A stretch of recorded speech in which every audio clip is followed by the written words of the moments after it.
sometimes you just get a really weird text, such as today. As our text today, Jesus is in the temple.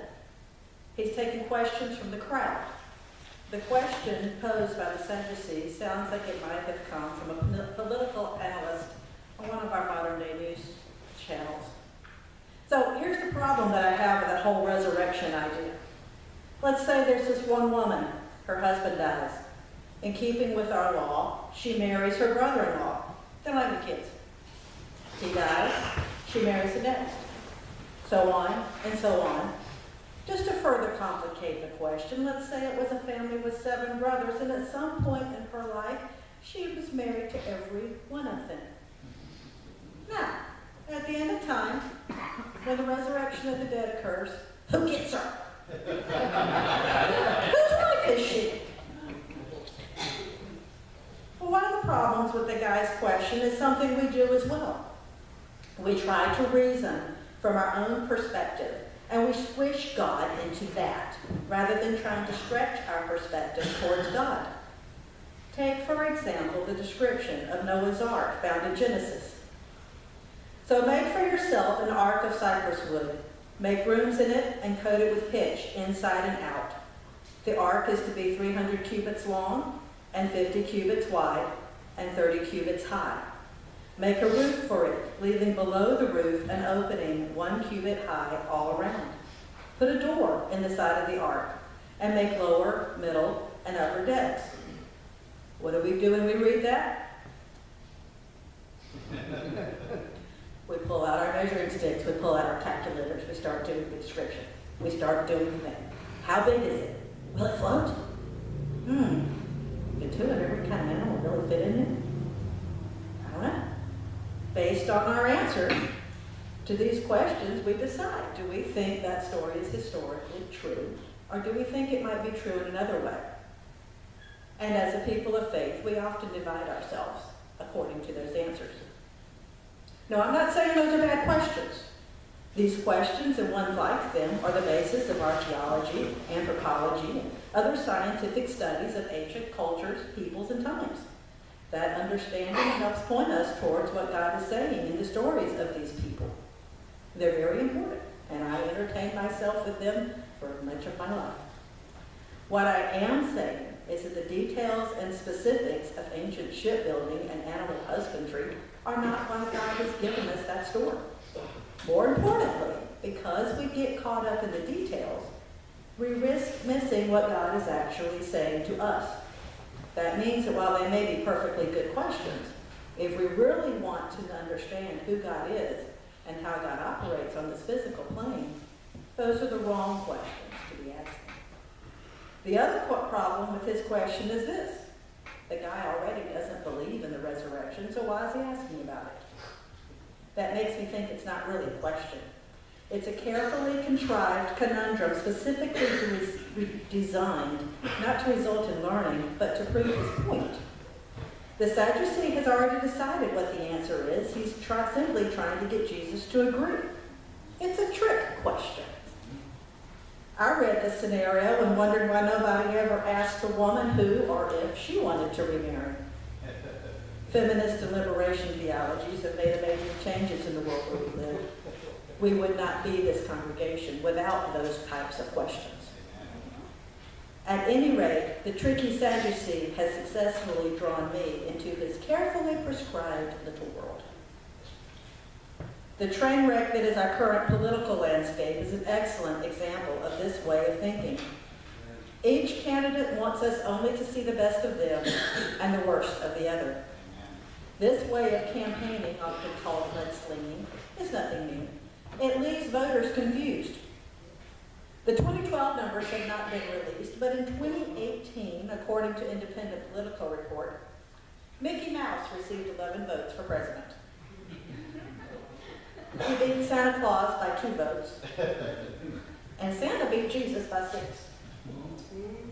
If my conversation with friends and co-workers is any indication, we will likely see more of these protest votes this go around.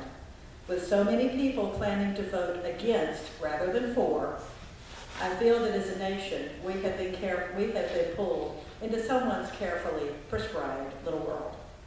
I don't know about you, but I want out. Jesus' answer to the Sadducee begins to show that way out.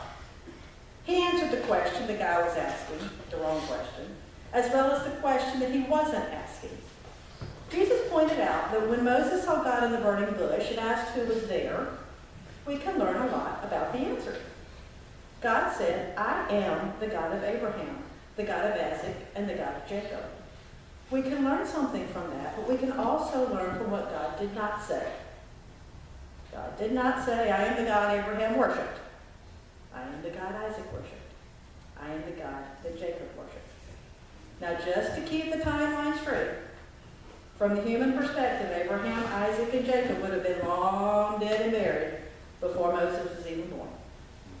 And yet, God's phrasing to the response indicates their worship is not complete. It is now and it is future.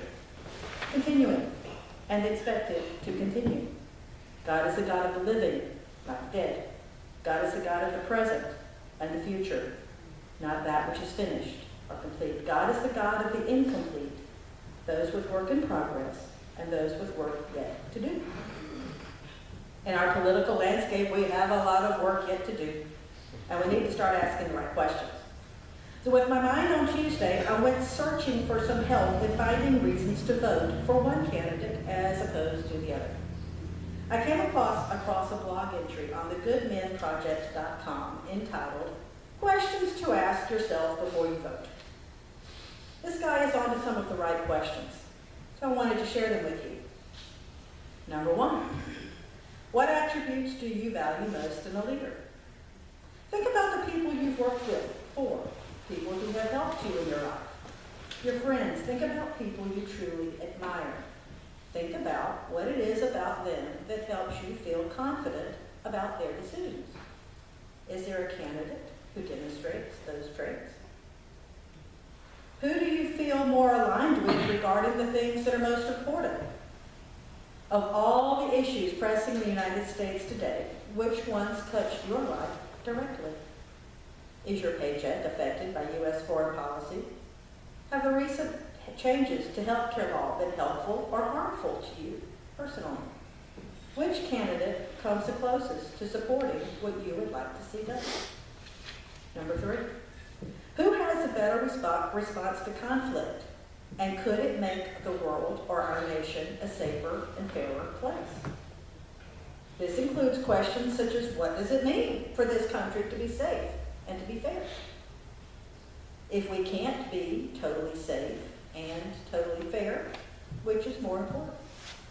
Who has the better plan? Who is leading in the better direction?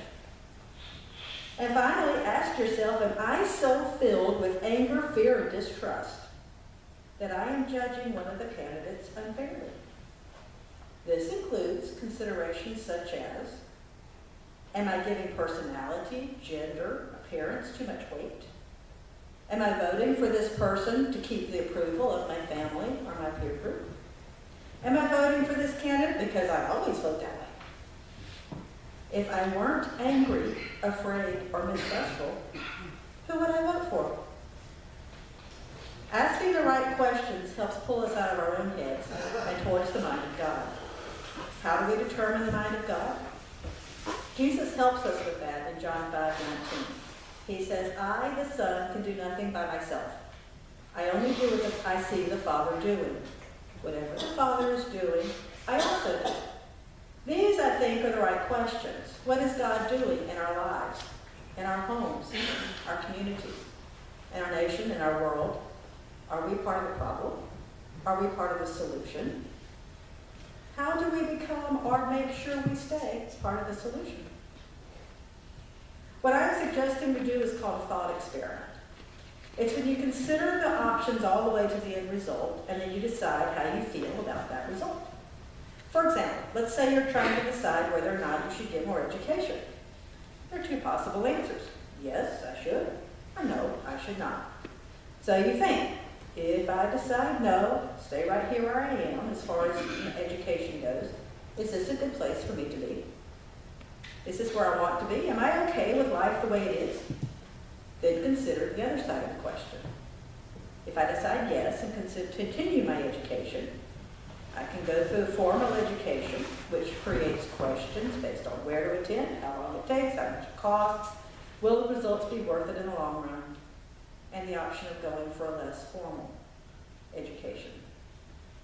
And you just go on and on and on until you reach the very end, and then you say, okay, when I'm here at this end, is this where I want to be? So I want to add one final question. Which candidates' goals and aspirations for the United States match better with what you see God doing for our country? What will these goals and aspirations look like if they're allowed to grow to full fruition? Is that somewhere you want to live? Is that somewhere I want to live? Please, please, please prayerfully consider these things before you vote on Tuesday. Thank you.